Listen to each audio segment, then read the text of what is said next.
Magbabase ba ang number of clutch spring sa gear ng motor? Hindi, walang kinalaman yan. Walang kinalaman. Clutch is clutch, gear is gear. Gear is gear. Ang purpose kasi nito, yan, friction plate, lining. Iipitin niya yan. Always yan naka-engage, tinutulak ng spring. Pagkagat ng gear mo, mag-i-engage yan, iikot.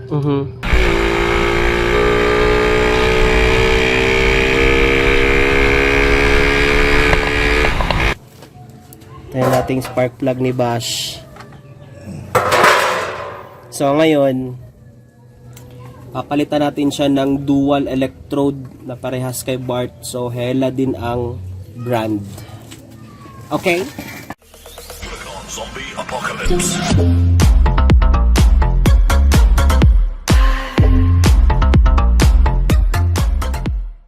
What's up mga kuys? Kamusta kayo dyan mga kuys? It's been a while mga kuys at na-miss ko kayo, no? This is our first vlog of year 2023. Tagal natin hindi nakapag-upload. Anyway, medyo na-busy lang nitong mga nakaraang buwan mga kuys. But kahit dito nakakapag-upload sa ating channel mga kuys, meron naman tayong mga short videos na ina-upload sa ating TikTok and FB page mga kuys. So if you want to check it out mga kuys, my link is on the description, you know, link below. You can follow me there, dahil meron tayong mga short videos na ina-upload dyan kapag, medyo busy. Short videos lamang. Anyhow, here's the deal today. Well, obviously, nakikita nyo ang ating dala ngayon ay si Bash. Alright, and kasama ko ang aking partner.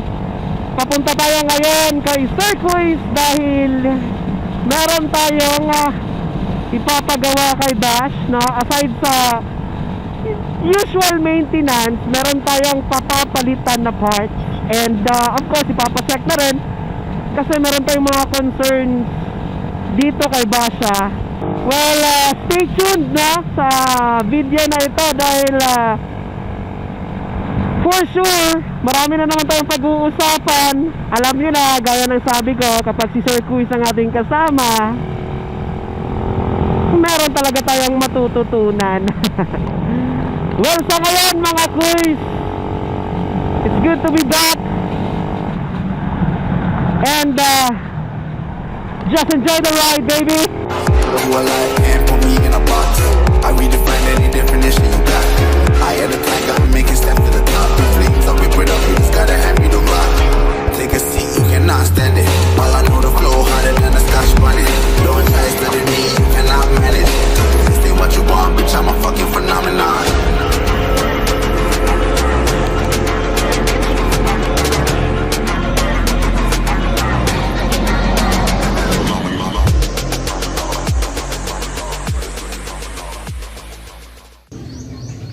So what's up mga Quiz? Nandito na tayo sa location ni Sir Quiz ngayon. And obviously, hubad na si Bash. So ang gagawin namin ngayon, papalitan namin siya ng bagong spark plug niya dahil I think almost 3 years na or almost 4 years na siyang hindi napapalitan. And of course, papalitan din natin siya ng clutch, lining, and spring. Yan o. Yeah. So ngayon, nahihirapan ako paano tanggalin itong dito. Nagtataka din ako kung paano ko nakikabit to dito. Ay, naku. This ain't what you want, bitch, I'm a fucking phenomenon.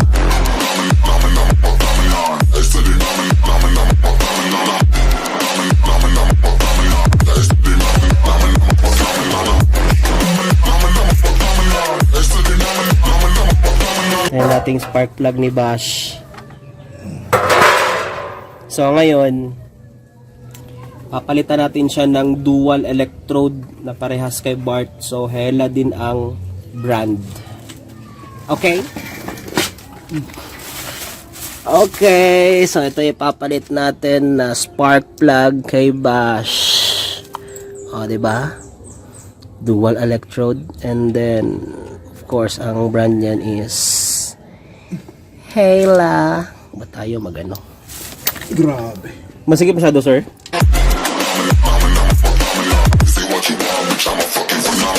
Yun. Puno.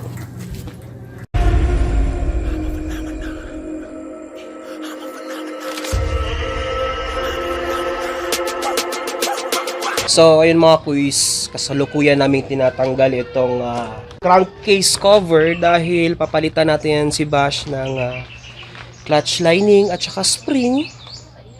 Tulad pa rin kay Bart. Alright, ito. Diba? Pitts bike. So, yan din yung ilalagay natin kay Bash. Yun. Oh, ha? Okay pa naman, sir, ang gasket niya. Oh, dili na to nailisan. Okay. Sayang. Sayang. Sayang.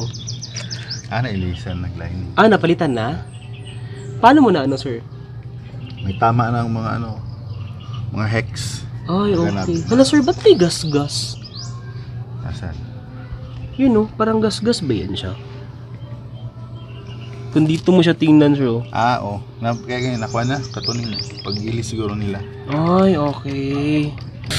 So, ayun mga kuys, we found out na napalitan na pala ng clutch lining and spring ito si Bash dati bago siya napunta sa atin. So, ngayon, since Bash is turning 8 years old na this year, so marami na rin siyang rides na pinuntahan. Rides na pinuntahan? Rides na pinuntahan? Oo ba yun? Di ba mali? Marami na rin siyang rides na pinagdaanan. So, papalitan na rin natin siya ngayon. So, dito natin malalaman kung ilang springs ba, clutch spring, meron ang Raider. Magbabase ba ang number of clutch spring sa gear ng motor? Hindi. Walang kinalaman yan. Walang kinalaman. Clutch is clutch. Gear is gear. Gear is gear.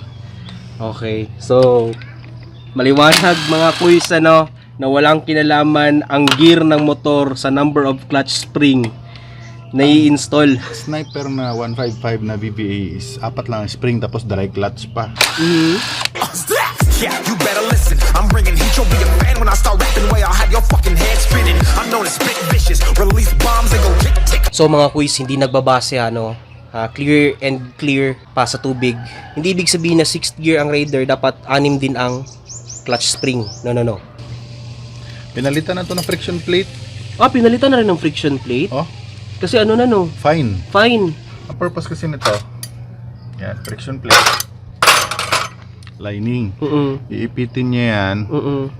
Always siya naka-engage. Tinutulak ng spring. Pagkagat ng gear mo, mag-i-engage siya, iikot.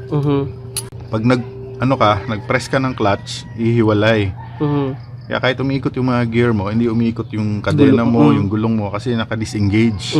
Diba? Ngayon, pag binitawan mo naman, so mag-i-engage siya, i-drive niya ulit yung shaft. Okay. Kaso lang, kapag ganito, dahil wala nga siyang, wala siyang yung mga butas-butas, or mga grooves, or yung parang spike sa motor, okay to sa mga dry clutch. Ganito. Ang problema, kapag kaya niyan wet clutch, pag nabasa ng oil, pag na-press, so merong oil sa gitna. So walang pagtataguan yung oil, kumbaga walang ibang pupuntahan yung oil. So hinahamper niya yung friction between the plate and the lining. Kaya minsan akala mo madulas na, kasi minsan nag-i-slide. Okay, nabuksan natin si Bart, the same sila, di ba, nakita mo? Oo, the same sila. Eto mga ganito, okay lang to, kahit magbaliktad yung kabit mo, walang mangyayari. Oo, no? Kasi wala naman talaga. Oo. Pero yung plate na yan, sir, since wala man tayong kuan ngayon, okay pa to. Makapal pa? Makapal pa. Wala pang kanal. Wala pa lahat. Asan ang spring, sir? Hindi ko lagi nakita. Natunaw.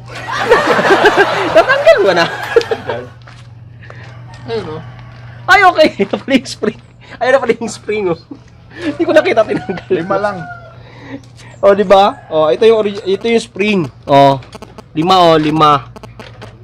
Hindi 6. So 5 lang talaga yung clutch spring ng Raider, hindi 6. Okay, sa mga newbies dyan, no, at magpapapalit ng clutch spring, 5 lang yan sila, hindi yan 6. So ang paglagay niyan, Sir Quiz, halinhinan pa rin. O, alininan pa rin. Una, yung lining. Kasi meron ng embedded na plate sa loob. Okay. Na nakadikit sa, yung baga built-in sa damper. Built-in dun sa katawan ng kinakabitan ng damper, ng housing. Yan. So, unahin mo, lining, then plate. Sir, kay parehas man sila ng ng Thunder, clutch lining tsaka spring. Bukod sa parehas sila, how about sa housing? Housing ba to, sir, no? Hindi pwede kasi gaya nga nasabi ko sa'yo, ang Thunder kasi rubber damper ang likod. Okay. Ang damper niya rubber. Samantalang ito kasi ang damper nito spring dito sa likod. Sa likod nitong gear. Ay. So magkaiba talaga sila ng neto. Pero yung lining tsaka spring pareho lang. Spring pareho lang. Pati X4 na Suzuki na X4.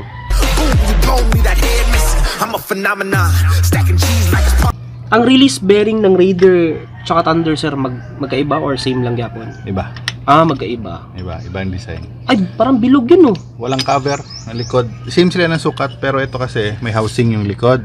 Yung sa Thunder, kabilaan. Okay. Kaya mas malambot ang clutch nun. Parmesan, 8 different flows, call me Octomom. I'm moving fast like the Autobahn, and I'm independent, so I'm not your fucking starving like it's Ramadan. Sick, twisted, gifted, can't copy, printed, can't hold me down. I shape shift, I'm liquid. I killed this beat, I might get convicted. They know how I move, it was predicted. 10W50 na viscosity, meaning ng 10W, 5W, W means winter. Tapos yung 50 na yan, yung grade ng viscosity, 10W50. Yung 50 na yan, yung second number na yan, ibig sabihin yan yung number kapag nag-increase na siya during operation, yung resistance niya sa heat. Okay. Yan yung W naman, sa cold start yan. So mas mababa na W, mas malamig, mas magaang sa makina na start during cold start. Meaning yan, -5 or -5. Kaya ang 5W means -5 or -5 winter. Degrees yan, degrees. So pinakamalamig sa Pilipinas, Baguio, almost 17, 18. So okay na magkarga ka ng 20 or 15W. So ang bantayan mo always, at least dun sa heat range niya, yung second number, yung 50, 40. Huwag kang bababa sa 40. Alam pag naglo-long ride ka. So 10W40. Okay lang mag-over. Mas lalong maganda. Okay. So now you know, mga kuys, anong ibig sabihin ng mga numbers na nasa oil. Ito yung minention ni Sir Quiz kanina. Yeah, yung kung kita niya yung 10W40. So yan yung in-explain niya kanina kung anong ibig sabihin yan. Okay? Okay. Yon. Okay ka lang dyan. Ikaw, Mario. Okay ka lang dyan, Mario? This ain't what you want, bitch, I'm a fucking phenomenon.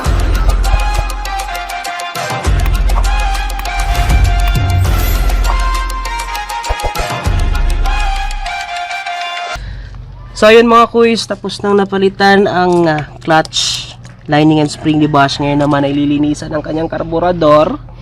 At tingnan nyo naman itong kanyang piston. O diba, namumula-mula. So ito yung sinasabi ni Sir Quiz na tint ng, yung premium. Ang kasi yan tint, yan yung pangkulay sa mga gas. Matapang kasi yung tint niyan para pumula, para ma-identify kung premium or yung regular na green, tinatawag na unleaded. Which is, kahit na yung premium na yan, unleaded naman talaga na yan. Wala nang gasolina na may lead. 1990s pa lang wala nang may gas na lead. Yung unleaded na yan na tinatawag natin, ang tawag dyan regular gasoline. 91 pababa ang octane rating. Nung green. Yung green. Oo. When you base on the technicalities and yung composition ng gasoline, ang pagkakaiba lang naman talaga is yung octane rating. Octane rating lang talaga yan, sir. Octane rating lang.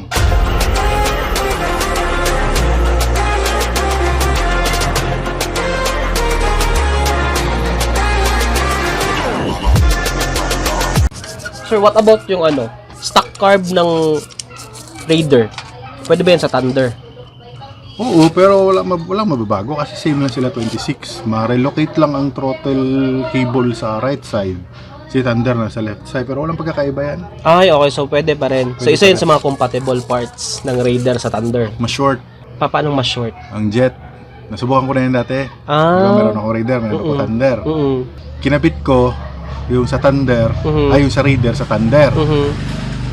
Short ako sa gas. Mas short ka sa gas? So nagpalit ako ng jet. Yung jet na original na Thunder, kailangan ko ikabit sa stock na carb ng Raider. Pero bakit siya mas short, sir? Eto kasi, yung Raider, although pareho sila na naka 26, di ba? 26. Pero, hindi siya masyadong nagre-require ng mas maraming hangin at mas maraming gas. Kasi nga, naka twin cam, naka double overhead cam. Kumbaga siya, mas actually sabi nila malakas sa gas. Oo, malakas sa gas dahil nga daw sa design ng makina. Pero technically mas tipid nga to compare sa ibang double overhead cam.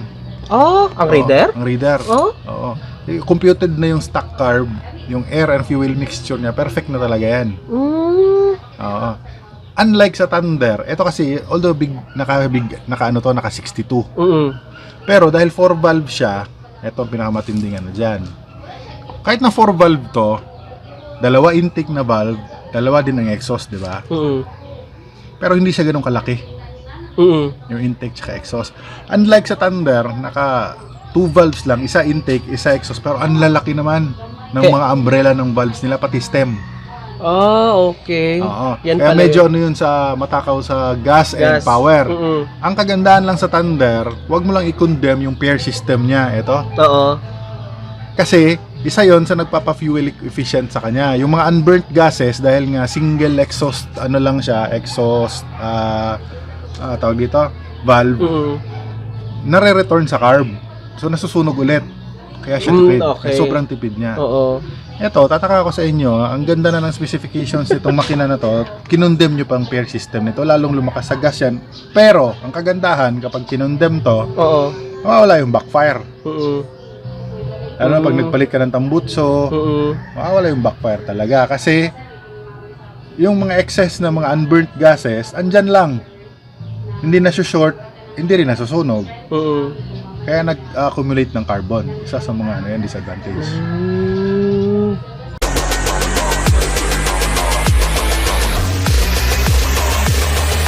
This ain't what you want, bitch, I'm a fucking phenomenon.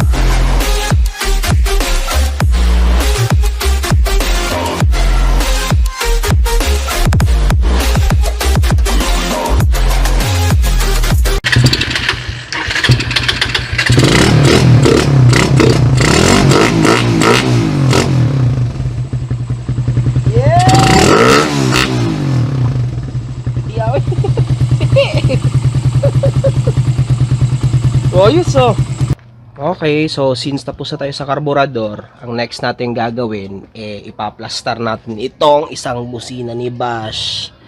Kasi dito yan nakalagay dati sa likod ng kanyang oil cooler. Ngayon, ilipat namin yung circuit sa ilalim ng tangke para malinis tingnan. Hindi siya sagabal at masagad na dito yung clip nung leg shield ni Bash. Kasi before, hindi yan nasasagad. Kasi gawa nga na nakaganyan. Malayo yung agwat. So, ngayon, back to normal siya kung saan talaga siya nakaposisyon. At masasagad na natin yung clip ng leg shield. Yes.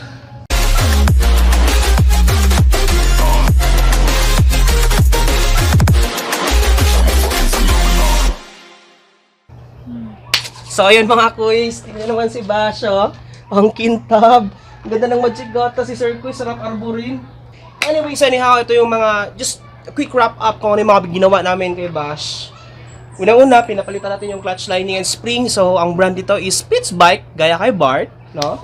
It's an racing clutch lining and spring. And then, pangalawa, nilinisan natin yung carb niya, which is parang bagong-bago na. And pangatlo, yung busina niya na dito dati nakalagay sa likod, wala na. Malinis na dito. So, saan natin siya nilagay? Gaya na nakita nyo kanina sa isang clip natin, nandito na siya sa ilalim. Oh. Yan siya sa ilalim, ayan oh. Yan oh. Diba? So, tagong-tago. Pero somewhat, somehow, goods na si Bash. Check natin yung kanyang andar. Oh. Yan yung andar niya. Damn. So, patay muna natin kasi blinkers na yung kanyang gasolina. Now you know. So, shout out kay Sir Kuis. Okay na naman si Bash. So, see you on the road, baby. So ayun mga kuys, at natapos din ang dapat matapos natin kay Basha.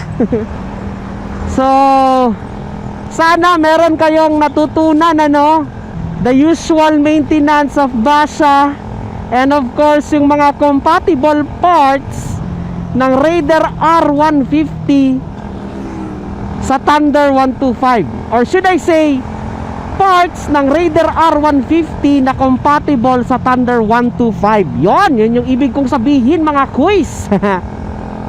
So sana meron kayong napulot na konting kaalaman or basic info with regards to that matter, baby. So ngayon, all goods na si Bash. Menor niya, hindi na naglalaro. Wala nang erratic RPM na nangyayari sa kanya. So, I think that's about it mga kuys. Maraming salamat sa inyong panonood at walang sawang suporta.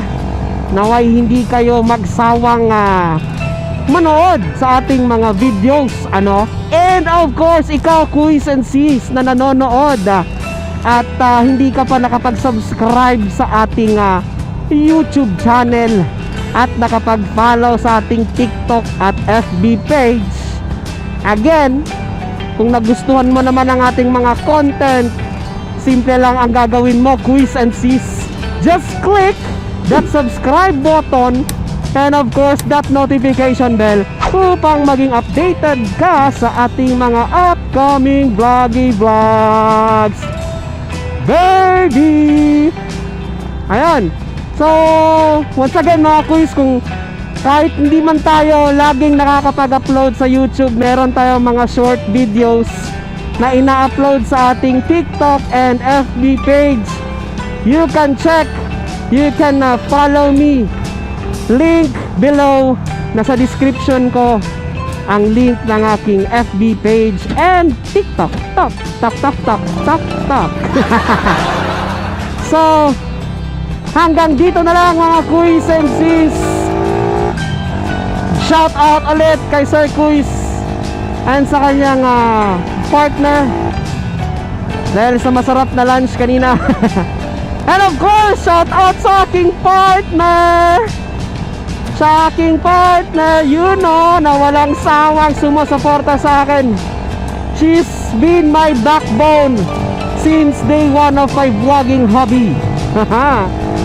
So, and of course, sa inyo, sa ating mga tunay na taga-suporta, maraming salamat sa inyo.